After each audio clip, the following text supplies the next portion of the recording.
প্রস্রাব করার পরেও মনে হচ্ছে ভিতরে কিছুটা জমে আছে, এমনটা মনে হওয়া কিন্তু কোনো ভালো লক্ষণ নয়। এমনটা মনে হলে কি সমস্যার ইঙ্গিত দিচ্ছে আপনার? শরীরের কোন সমস্যা বা কোন অঙ্গের সমস্যা হতে চলেছে সেটা কি আপনারা জানেন? আর যদি না জেনে থাকেন তাহলে আজকের এই ভিডিওতে আমি সেই সম্পর্কেই বলবো।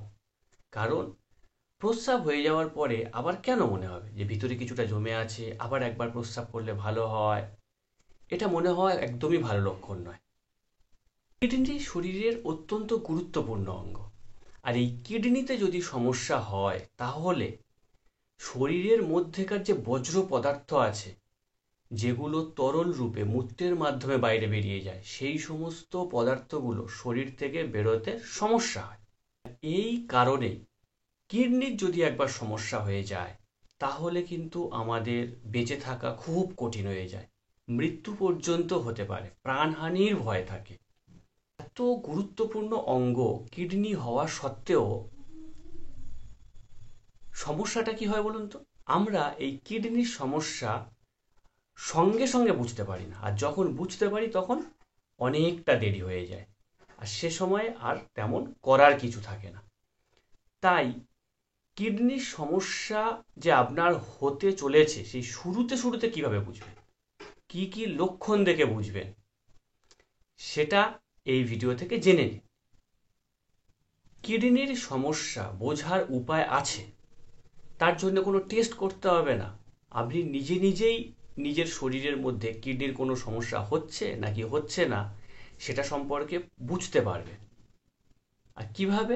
না, তার জন্য আপনাকে প্রস্রাব করার যে গতি, সেই গতির উপরে খুব ভালো করে নজর দিতে হবে, বা প্রস্রাবের যে রং, যে গন্ধ, সেটার উপরে ভালো করে নজর দিতে হবে। তাহলে আপনি নিজেই বুঝতে পারবেন যে আপনার কিডনির সমস্যা আসতে চলেছে নাকি কিডনি একদম পুরোপুরি সুস্থ আছে। শুধু তাই নয়, প্রস্রাবের ধরন দেখেও আপনি বুঝতে পারবেন যে আপনার কিডনি ঠিক আছে নাকি সেখানে কোনো সমস্যা তৈরি হয়েছে।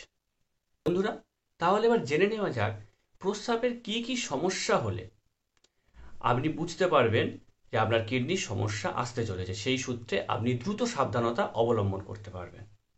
হচ্ছে কি, বারবার প্রস্রাব হওয়া। দিনে 4 থেকে 5 বার প্রস্রাব হওয়া কিন্তু খুব স্বাভাবিক, এটা সাধারণ ব্যাপার। আপনি যদি আরো বেশি পরিমাণে জল খান, অনেকে আছে কি প্রচুর পরিমাণে জল খায়, তাদের ক্ষেত্রে 6 থেকে 7 বার প্রস্রাব হয়, এটাও কিন্তু খুব একটা খারাপ কিছু না। কিন্তু যদি আপনার 1 ঘন্টা 1.5 ঘন্টা অন্তর অন্তর প্রস্রাব পায়, সেটা কিন্তু খুব খারাপ ইঙ্গিত দেয়। আর এই খারাপ ইঙ্গিত কিন্তু কিডনির দিকে ইন্ডিকেট করে যে আপনার কিডনির সমস্যা হয়েছে, সেটা আপনি বুঝে নিন। কিন্তু দুর্ভাগ্য কি বলুন তো, আমরা বুঝতে পারি না। প্রস্রাব করার পরেও আপনার মনে হতে পারে যে ভিতরে আরো কিছুটা জমে আছে, আরো একটু প্রস্রাব হবে, কিন্তু আলটিমেটলি তা হয় না। এই যে মনে হওয়া বা এই যে মনোভাব, অনুভূতি, এই অনুভূতি কিন্তু কিডনি সমস্যার সব থেকে আগাম লক্ষণ। এটা সব সময়ের জন্য মনে রাখুন। এই রকম হলেই আপনি যত দ্রুত সম্ভব চিকিৎসকের শরণাপন্ন হবেন, যত দ্রুত সম্ভব নিজেকে সাবধানতা অবলম্বনের দিকে এগিয়ে নিয়ে যাবেন। কি না, রাতে বারবার প্রস্রাব হওয়া, আর সেই কারণে কি হয়, ঘুমের ব্যাঘাত ঘটবে। রাতে, সারা রাতে 1 থেকে 2 বার আপনি যদি প্রস্রাব করেন বা টয়লেট করেন, সেক্ষেত্রে কিন্তু কোনো সমস্যা নেই, এটা নর্মাল ব্যাপার, আপনি অনেকটা জল খেয়েছেন হয়তো সেই জন্য। কিন্তু সারা রাতে 3 থেকে 4 বার বা 5 বার অনেকে উঠতে হয় প্রস্রাব করার জন্য, সেক্ষেত্রে ঘুমে তো ব্যাঘাত হচ্ছে, উল্টে রাতে এতবার প্রস্রাব করা কিন্তু কিডনি সমস্যার একটা অত্যন্ত গুরুত্বপূর্ণ লক্ষণ যে আপনার কিডনির সমস্যা তৈরি হয়েছে। তো এই প্রসঙ্গে একটা কথা বলে রাখি, কিডনির যে সমস্যা তৈরি হয়েছে সেটা যদি কোনো কেউ টেস্টের মাধ্যমে বুঝতে চান, আপনারা হয়তো এই সমস্ত লক্ষণ যেগুলো বলেছি বা যেগুলো আরো পরে বলবো সেগুলো হয়তো বুঝতে পারছেন, সেগুলো প্রকাশ পাচ্ছেন আপনি। তারপরে আপনি শিওর হওয়ার জন্য যদি কোনো টেস্ট করতে চান, তাহলে একটাই টেস্ট করলে আপনি বুঝতে পারবেন, সেটা হচ্ছে ক্রিয়েটিনিন টেস্ট। ক্রিয়েটিনিন যত হাই হবে তত জানবেন আপনার কিডনির অবস্থা অত্যন্ত শোচনীয় হয়ে গেছে। আর ক্রিয়েটিনিন টেস্ট হচ্ছে এমন একটা টেস্ট যে কিনা সামান্য যদি বাড়ে, নর্মালের থেকে যদি সামান্য বাড়ে, তাহলে জানবেন আপনার কিডনির অবস্থা অনেক বেশি খারাপ। এবার এই টেস্টটা এইরকম গুরুত্বপূর্ণ টেস্ট। প্রস্রাবের সঙ্গে পুঁজ আসলে, পাস যেটাকে আমরা ইংরেজি ভাষায় বলে থাকি, এই পাস আসলে তাহলে জানবেন কিডনির সমস্যার একটা মারাত্মক লক্ষণ কিন্তু এটা। কারণ পাস কখন আসে?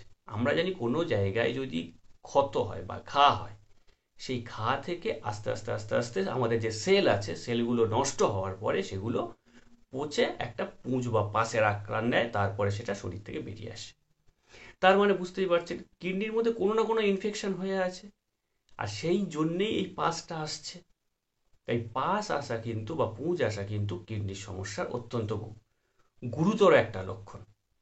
কিনা অনেকের প্রস্রাব করলে ফেনা হয়, এটি কিন্তু কিডনি সমস্যার একটা গুরুত্বপূর্ণ লক্ষণ। তবে এই প্রসঙ্গে জেনে রাখুন, একটা সময়ের পরে প্রত্যেকটা মানুষের প্রস্রাবে কম বেশি ফেনা হয়, এটা কোনো ব্যাপার না। কিন্তু প্রস্রাবের চেয়ে প্রস্রাবের ফেনার পরিমাণ যদি বেশি মনে হয়, মানে সামান্য প্রস্রাব করলেন তাতেই দেখলেন এক গাদা ফেনা হয়ে আছে, সেক্ষেত্রে কিন্তু আপনি বুঝবেন যে আপনার কিডনির সমস্যা আসছে। তো সেক্ষেত্রে যত দ্রুত পারবেন কিন্তু সাবধান হবে। নেক্সট কি না, এটা খুব গুরুত্বপূর্ণ একটা পয়েন্ট। অনেকে দেখবেন, লক্ষ্য করলে বোঝা যায়, বুঝতে পারবেন তারা, যে প্রস্রাবের সঙ্গে দানা দানা, মানে গুঁড়ো গুঁড়ো দানা দানা কিছু একটা যেন বেরিয়ে আসছে এইরকম মনে হয়। এটা কিন্তু ভুল মনে হওয়া না, এটা ঠিক মনে হওয়া। এর মধ্যে কি আসে জানেন? আপনার কিডনিতে যদি স্টোনের পূর্বাভাস দেয়, স্টোন পড়তে শুরু করে, সেক্ষেত্রে কি হয়? স্টোন মানে কি? কোনো কিছু ক্রিস্টাল পদার্থ একসঙ্গে জমে একটা সলিডে পরিণত হয়, সেটাকেই আমরা স্টোন বলি। যখন সেই ক্রিস্টালগুলো জমতে পারে না, তখন তারা ছোট ছোট ছোট ছোট দানাদার আকারে প্রস্রাবের মাধ্যমে বেরিয়ে আসে। আর এই রকম হলে আপনি পুরোপুরি 100% শিওর হয়ে যান যে আপনার কিডনিতে স্টোন জমতে শুরু করছে। তো সেই জন্যে শুরুতে শুরুতে আপনি যদি সাবধান হতে পারেন, তাহলে এই কিডনির প্রবলেম বা কিডনিতে স্টোন হওয়া, এই সমস্ত লক্ষণ থেকে কিন্তু নিজেকে বাঁচিয়ে রাখতে পারবেন। কি? প্রস্রাবের সঙ্গে রক্ত আসা। প্রস্রাবের সঙ্গে রক্ত আসা কিন্তু খুব খারাপ একটা জিনিস। তার মানে জানবেন আপনার শরীরের ভিতরে, অর্থাৎ কিডনির আশেপাশে বা কিডনিতে খুব বড় কোনো ইনফেকশন হয়ে আছে, আর যেখান থেকে ব্লিডিং হচ্ছে। আর সেই ব্লিডিং, সেই ব্লাডটাই আপনার ইউরিনের মাধ্যমে বেরিয়ে আসছে। আর প্রস্রাবে রক্ত আসছে কিভাবে বুঝবেন? আপনার প্রস্রাবের কালার একটু লালচে টাইপসের হবে, একটু ব্রাউন কালারের হবে, তখনই আপনি বুঝতে পারবেন যে আপনার প্রস্রাবের মাধ্যমে ব্লাড আসছে। আর যখন ব্লাড আসার পরিমাণ অতিরিক্ত হয়ে যাবে, তখন প্রস্রাব পুরো গাঢ় লাল বর্ণের হবে। তো এই দিকটা একটু ভালো করে নজর রাখবেন। কি না, প্রস্রাব করার সময় তল পেটে যদি ব্যথা হয়, কিংবা কোমরের পেছনের দিকে যদি ব্যথা হয়, অথবা কি না পাঁজরের কাছে, পাঁজরের যে হাড় থাকে সেই পাঁজরের হাড়ের কাছে যদি ব্যথা হয়, তাহলে কিন্তু খুব খারাপ একটা লক্ষণ। এটি কিন্তু কিডনির সমস্যার ইঙ্গিত দেয়। তবে কি বলুন তো, এক্ষেত্রে শিওর হওয়াটা অত্যন্ত কঠিন। কারণ কিডনির সমস্যা শুধু না, যদি আমাদের ইউরিনারি ট্র্যাক্ট ইনফেকশন হয়, অর্থাৎ মূত্রনালী যেটা আছে, মূত্রনালীর যদি সংক্রমণ হয়ে থাকে, সেক্ষেত্রেও কিন্তু তলপেটের কাছে ব্যথা হতে পারে। বা ডিসেন্ট্রির কারণে কিন্তু অনেক সময় তলপেটের কারণে ব্যথা হয়। সেক্ষেত্রে কি হয় না, কিডনির সমস্যা হচ্ছে নাকি অন্য কোনো সমস্যা হচ্ছে, এটা বুঝতে পারা কিন্তু আমাদের কাছে খুব কঠিন হয়ে যায়। তো সেক্ষেত্রে টেস্টের কথা বলে দিয়েছি, ওই টেস্টটা একবার করিয়ে নিজেকে যাচাই করে নেবেন যে আমার কিডনির সমস্যা হচ্ছে নাকি অন্য কোনো সমস্যার কারণে এই সমস্ত লক্ষণগুলো প্রকাশ পাচ্ছে। তো ওকে বন্ধুরা, আজকে কিডনির সমস্যা একদম আগাম বা পূর্ব থেকেই শুরুতে শুরুতে বোঝার কতকগুলি ভালো উপায় আমি বলে দিলাম। এটা হয়তো আপনারা কিছুটা জানতেন, বাকিটা জানতেন না, সেটা জানতে পারলেন।